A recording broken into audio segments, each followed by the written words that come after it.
Dakota Clement in the number 64 navy blue car will lead them away from pole position any second now.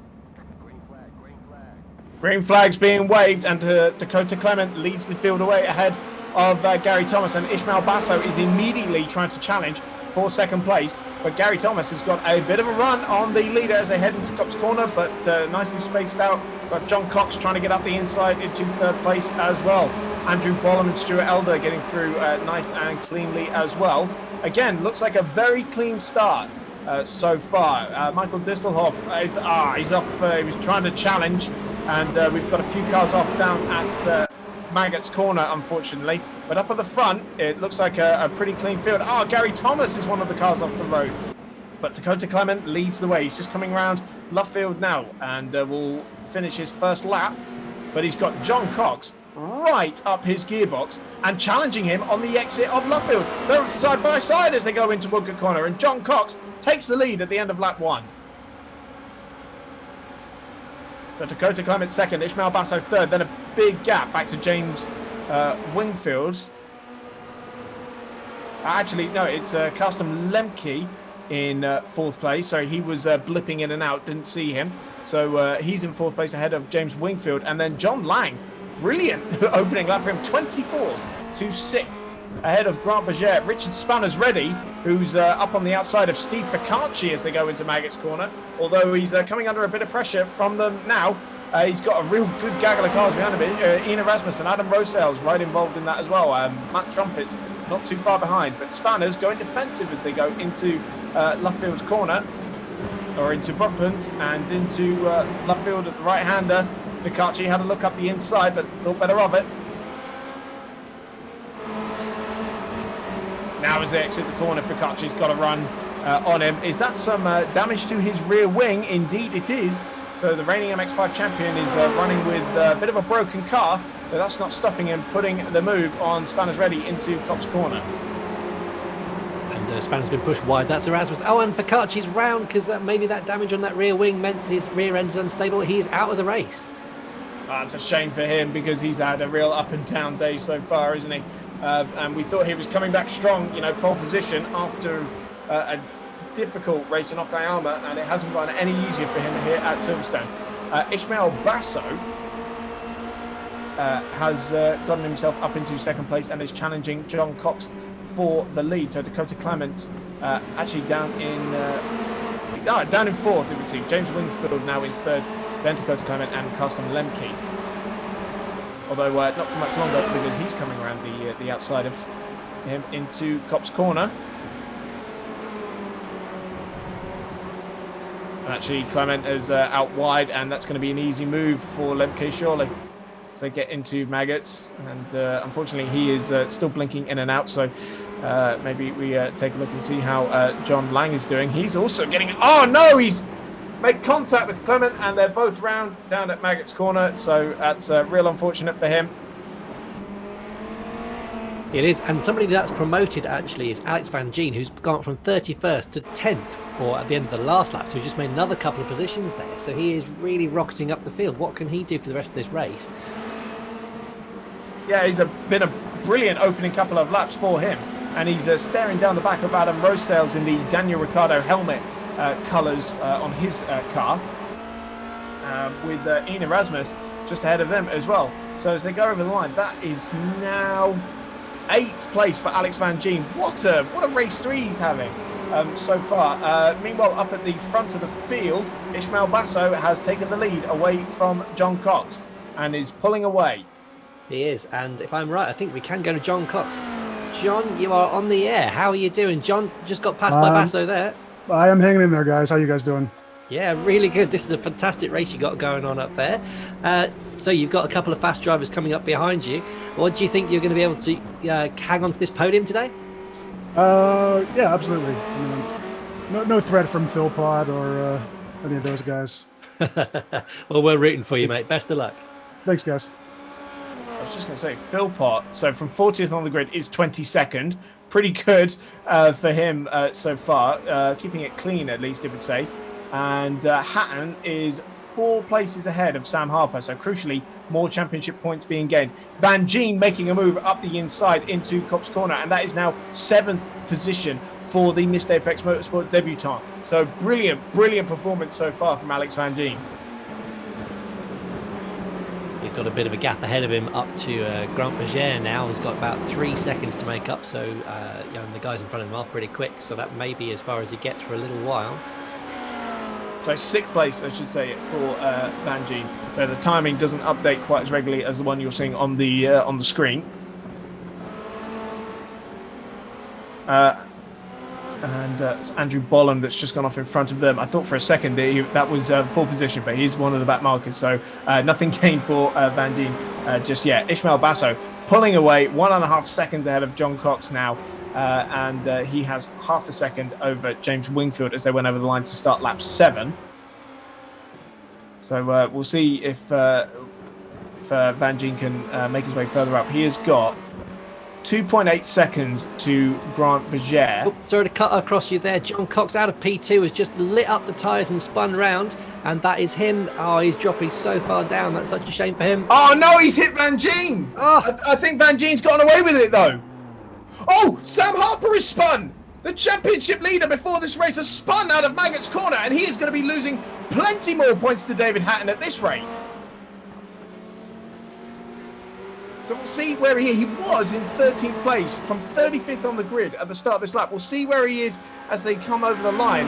He is currently trying to go wheel to wheel with Colin Ward, but he's got massive damage to his front wing as the man in the classic Williams colours. And crucially manages to avoid contact there. So we'll see, where is Harper in this? He is down in 18th place, and with Hatton now in 6th, that's a huge lot. I think he's going to lose the championship lead at this rate, although he's making short work of getting through the field. Up past Tim Ellis now is Sam Harper. Yeah, and I've been keeping an eye on Van Gien. He looks to have got through that somehow completely unscathed. I think he just blindsided him. There's no damage to front or rear wing, and he seems to be giving up good pace. So that was a lucky escape there. Very lucky for Alex Van Gien. Not so lucky is David Hatton bearing down on him, and he's got the bit between his teeth because he is trying to take the championship lead. We're talking about the top guys, but if any one of these guys is getting consistent top 5 or 6 finishes, they could well be scoring well in the championship as well. Because I don't think any of us really expected Sam after the first event to be leading the championship with his steady, consistent finishes. So we'll keep an eye on the championship as we go out, and you'll see on the highlights package that comes out shortly after this event how this affects the championship. But Hatton at the moment is making sure he's doing everything he can to make sure he's taking every available point out of Sam Harper, and he's doing it well at the moment, and he might be about to take another one as he's bearing down on Alex Van Gien. And oh, that's an ambitious move into Brooklands Corner, but well done. Alex saw him coming and decided not to fight it all that much, so that is now 5th place. Oh, Custom Lynch has spun out of 3rd place right at Luffield, and props to these guys, they've all managed to avoid it, so that's a place gained for both of those guys. And they're now also looking at the back of Grant Berger for the podium. Can Hatton make it a podium finish in all 3 races today? He would certainly be in a strong position in the championship after today if he can. That would be sweet retribution for the Okayama race. Alex Van Gien, as you said, he gave him plenty of room. I don't think he wants to get too involved in any incidents. He's very happy to just get one race under his belt today. I think he's doing a fantastic job. I say 31st up to 5th, and behind him Ed Shelley from 41st up to 6th, just behind Van Gien there. Oh, brilliant. Hatton has got it done. I don't think Berger put up much of a fight, to be honest, and now Van Gien looking at the inside of Luffield as well for 4th place. Got a cone stuck underneath him there as they've come through Brooklands and Luffield. Hopefully that clears away. No, he's still carrying it. I hope that's not going to affect him by the time they get down to Copse Corner. There's Ed Shelley trying to get involved in that action as well. But Hatton now in 3rd place. So if he stays like this, he will have been first, 2nd and 3rd, or 1st, 3rd and 3rd. Where did he come in race 2? Oh, there's been so much going on. I can't actually remember. It's just podiums so all the way, which will just be fantastic for it. Actually, I wouldn't. 7 seconds to James Wingfield. No, I don't like those odds. Dobertsberger, by the way, is once again has had some drama and is being wrapped by these guys. What is going on with Alexander Dobertsberger? He's not had a great day today, but Shelley's up the inside of Berger. Are they going to make contact? Oh, he takes had the grass to avoid him. Had to get up on the curb to make sure he didn't make contact. And that was very close for our race 2 winner. He could be taking a big haul of points today as well. He has performed very, very well. The man who we thought was a good shout for pole position, but a couple of mistakes on his 2 laps meant he was starting race 1 a little bit further back than he ideally would have wanted. But he has performed remarkably today. Sam Harper, meanwhile, has come over the line in 14th place. Oh, that was an easy move for Shelley at the inside of Maggots there, wasn't it? For Absolutely, race. just line him up and just got the braking done, and he was all the way through. So that is Shelley now up to P5 behind Van Gien. He's probably pulled out about a second on him now as Van Gien, so we'll see if Shelley can catch that back up again. If Van Gien can take 4th place there, or just the top 5, what a remarkable, debut evening of racing. I mean, we were saying he had a bit of a baptism of fire in race 1, but he has turned it around magnificently since then. Quite literally baptism of fire. I love that with the smoke and the flames coming out the back in race 1, and now he's back. Yeah, I say he's up to P4. There is almost exactly a second between him and Shelley, so that's going to be a very great little battle to watch there towards the end of this race. So Sam Harper, our pre-event championship leader, is about to take 11th spot from Matt Trumpet up the inside of Copse Corner.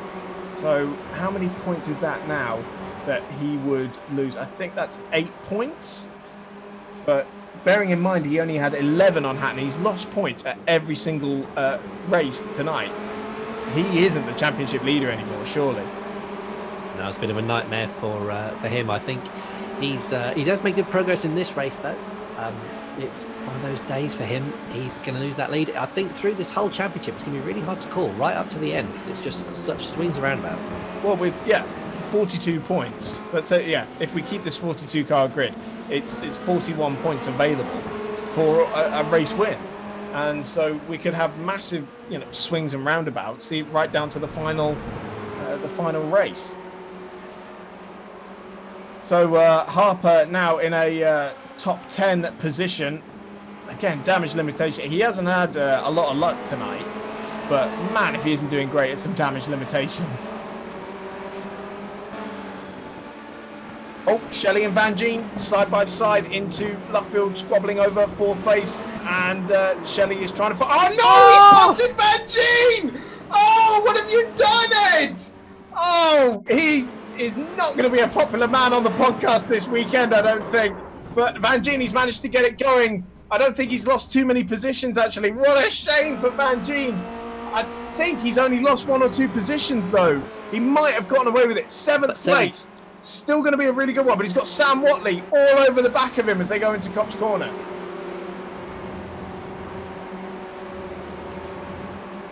Ed might have to run away and hide somewhere after the show. Can we get a police escort to escort him away from the circuit? Because Van Gien, this was going to be a real popular result for the debutant.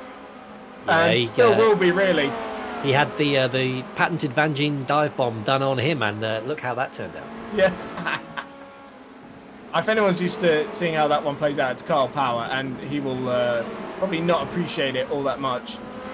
Van Gien just coming up on the back marker.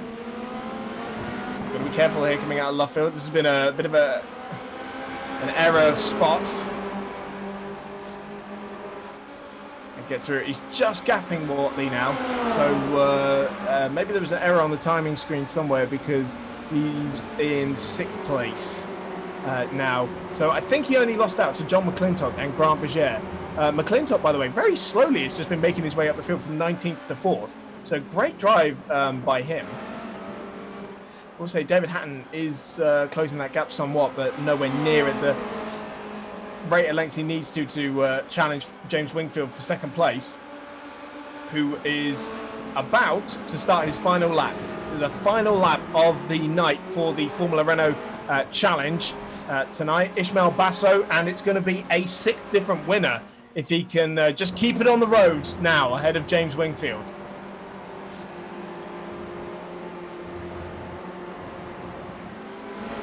But But surely all eyes are going to be on Alex Van Gien. Actually, maybe they should be on John McClintock and Grant Berger, because they are going hammer and tongs over 4th place at the moment. And Berger is pulling out to the left-hand side as they go into Maggott's corner and break super deep. Is he going to be able to get it stopped when he gets there?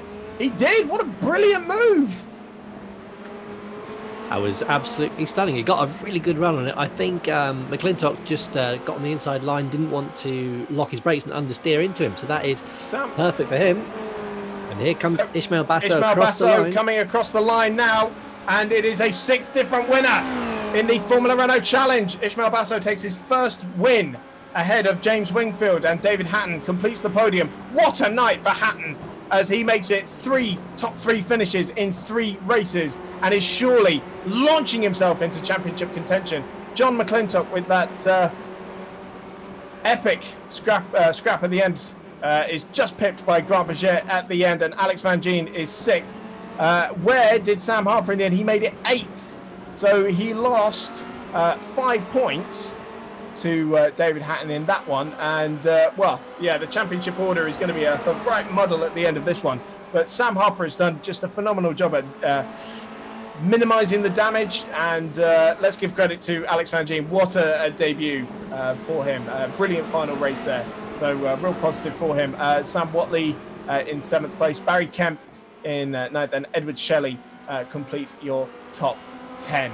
So wow, what another brilliant night of racing we have had.